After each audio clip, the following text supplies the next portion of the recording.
Hi, I'm Kristen Jenson. I'm the founder of ProtectYoungMinds.org and the author of Good Pictures, Bad Pictures, and Good Pictures, Bad Pictures Junior. And today we're going to talk about a bunch of ways that you can porn-proof your kids. Kristen, it's so good to have you on here today. I'm so excited to dive into your two books. Before we get started, there's a couple questions I have for you that I know parents are wondering about. First of all, what is the best age to talk to your kids about pornography? Okay, well, Josh, thanks for having me on. And the best age, the answer is the moment your kids have any access to the internet.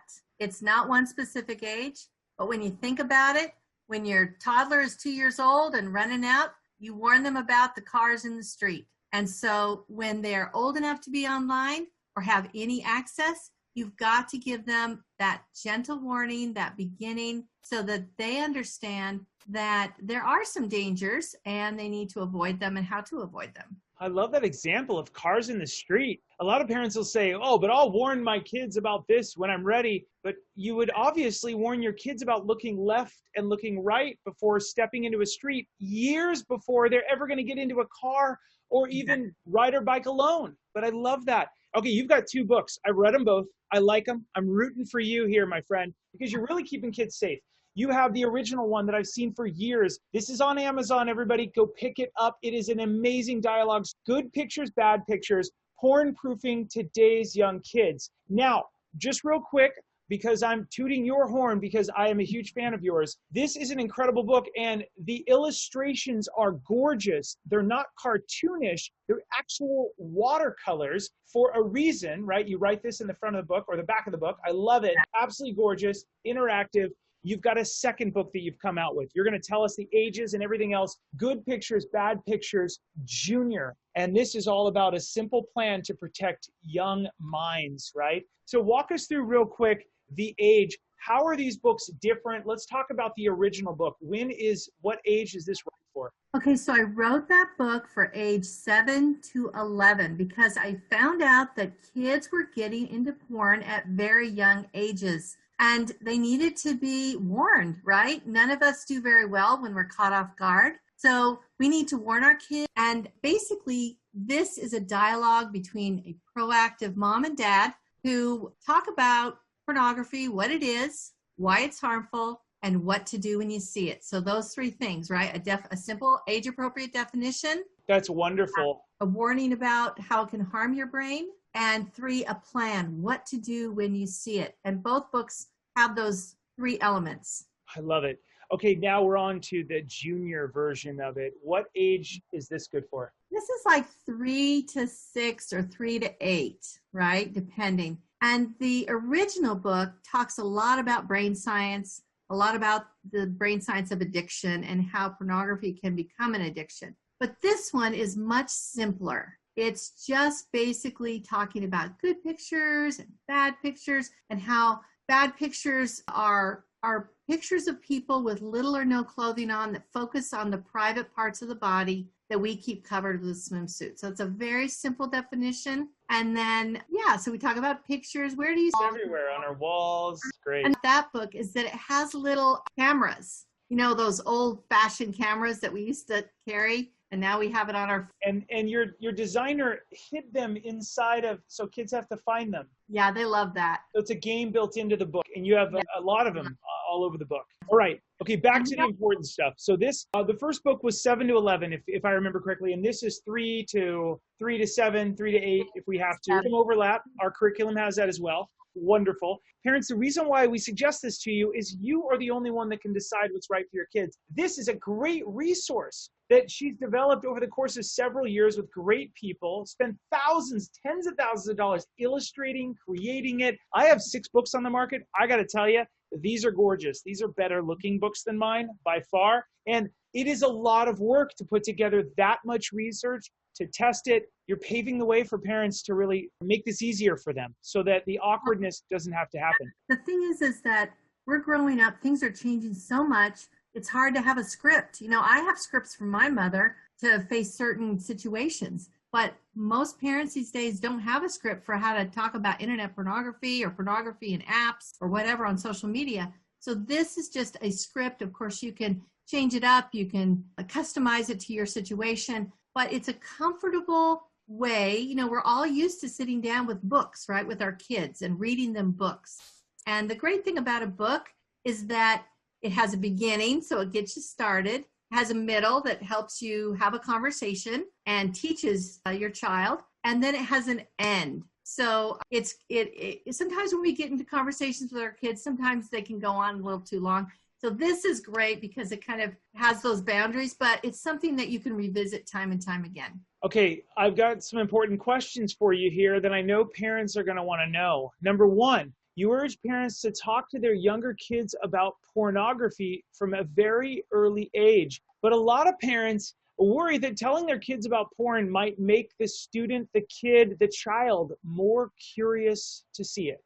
I totally understand that concern. I get it. The reality is, though, you've got two choices, right? One choice is to cross your fingers and hope that your kid will not see porn, will not be intrigued by it or pulled into it until the day after you decide to have the porn talk and begin these conversations. And you just don't know when that's going to happen. There's research that shows there's a huge naivete gap between what parents think their kids are seeing and what they actually are seeing. It's astounding, this gap. And there's lots of research that shows that. So the second way, the second approach is a proactive approach. And that is get in there, tell your kids about the dangers, about what they're likely to see, and then start to form what we call an internal filter or a disposition so that they have an attitude towards pornography where they know it's not healthy for them and it's not going to be healthy for their future. So you create this internal filter, this disposition, then when they see pornography, they know exactly what to do. That's awesome. And in our business as well, a lot of parents will say, I'll talk to my kids about Snapchat when I'm ready. I'll talk to my kids about this when I'm ready. But like you said, it's a naivete that actually you would never tell your kid, hey, I'll teach you how to cross the street when I'm ready. No, because streets are everywhere, just like pornography, just like the bad apps here, right? And parents are starting to become aware of that, which is so important. All right, let's move on to the next question I have for you. So one of the biggest questions parents have as well is, should parents warn children about pornography even before they begin having talks about sex? Yes, and I'll tell you why. There's so many cues coming in, hypersexualized, toxic, sexualized cues coming in, that child is going to be more curious than maybe I was when I was growing up. And so the curiosity of children makes it so that we need to warn them. Now, these books were written so that you don't have to worry about, sex. Like you can read these books even before you've had the sex talk. Now, I will say it's important to start having those talks earlier rather than later about sex. But there's so much pornography. I mean, when you think about kids and what they're exposed to these days, we don't let them go to the corner grocery store and buy a pack of cigarettes or,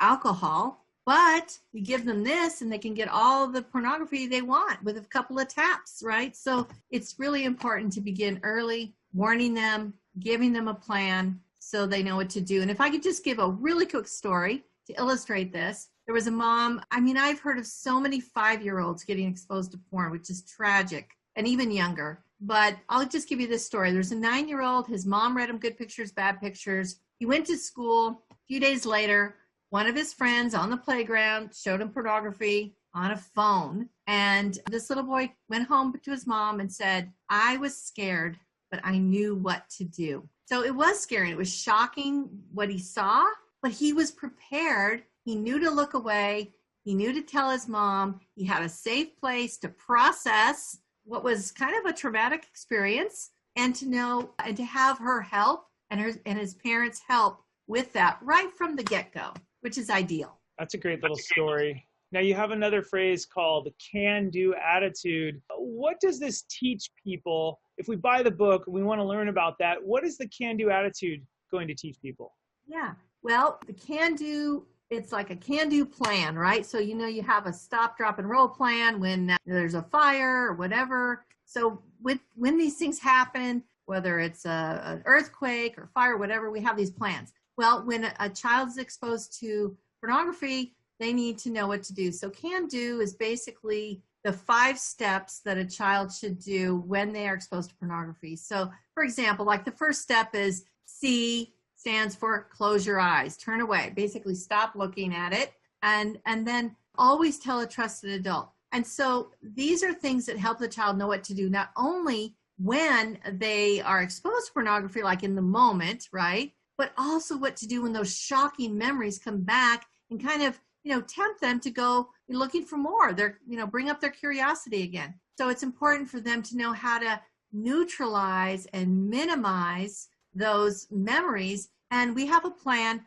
that helps them do that. And it's really neurologically based. So it's all based in science, and it works with the brain, how the brain is designed to help children thrive in a digital age with some of the digital dangers that they're exposed to. That's awesome. So next question, what other resources do you have for schools and parents? Well, we just came out with something we've been working on for 2 years and piloted. It's called Brain Defense Digital Safety. And it's a comprehensive curriculum, digital, that you can purchase on our website, protectyoungminds.org, at curriculum. And basically, it features the Brain Gang, which is a group of fun and positive teens that give out, that teach the material, right? And so these 4th, 5th, and 6th graders, they love it. It's funny, it's entertaining, and there's workbooks that go with it, and teacher manual and parent resource guides and all this.